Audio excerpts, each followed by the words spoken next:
সঞ্জীব গোলদার, আপনার পরিচয় দিন। আমি সঞ্জীব গোলদার, নদিয়া জেলার হরিণগাড়া থানার অন্তর্গত দক্ষিণায়পুর গ্রাম থেকে আসছি। 2020 সালে আমি ইতিহাস অনার্স পাশ করি। বর্তমানে আমি চাকরির জন্য পড়াশোনা করছি। আচ্ছা, সর্দার বল্লভভাই প্যাটেলকে সর্দার উপাধি কেন দেয়া হয়েছিল?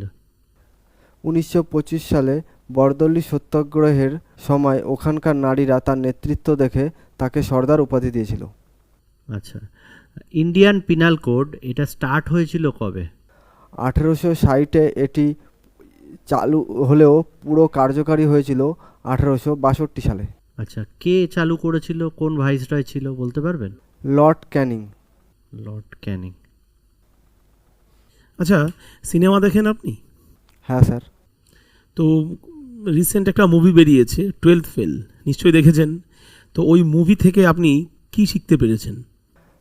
ব্যর্থতা থেকে শিক্ষা নিয়ে সঠিক অধ্যবসায় ও প্রচেষ্টার মাধ্যমে আবার উঠে পড়া যায় এবং জয় হওয়া যায়। আচ্ছা আচ্ছা, আপনি তো পুলিশে চাকরি করতে চলেছেন, আপনার জানা আছে এটা যে নদিয়া জেলার সাইবার ক্রাইম পুলিশ স্টেশনটা কোথায় আছে? হ্যাঁ, কৃষ্ণনগরে। আচ্ছা, বেশ। আচ্ছা, অনেক ক্যান্ডিডেট আজকে এসেছে, আপনি তাদের মধ্যে একজন। আমরা আপনাকে কেন চুজ করব, কেন আপনাকে সিলেক্ট করব, একটা কারণ বলুন তো। স্যার, আমার মধ্যে সততা এবং ন্যায়পরায়ণতা এবং সঠিক পেশারে সঠিকভাবে কাজ করার ক্ষমতা রয়েছে এবং নেতৃত্বদের কথা শুনে আমি সঠিকভাবে কাজ করতে পারবো। Very good. তো গোলদার, আপনি নদিয়া জেলা থেকে আসছেন।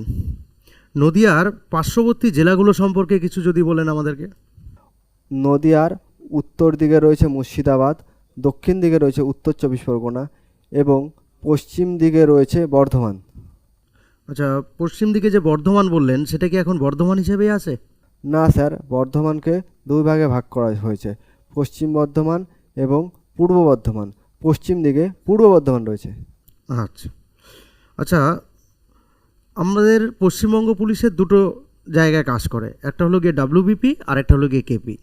আপনার কি মনে হয় এই দুটোর মধ্যে কোথায় কাজ করা সহজ বলে আপনার মনে হচ্ছে? দুটোর কাজই প্রায় একই রকম, কিন্তু ডব্লিউবিপিতে পুরো ওয়েস্ট বেঙ্গল জুড়ে কাজ করতে হয় আর কেপিতে কলকাতার মধ্যে থেকে কাজ করার সুবিধা রয়েছে। ওকে, থ্যাংক ইউ।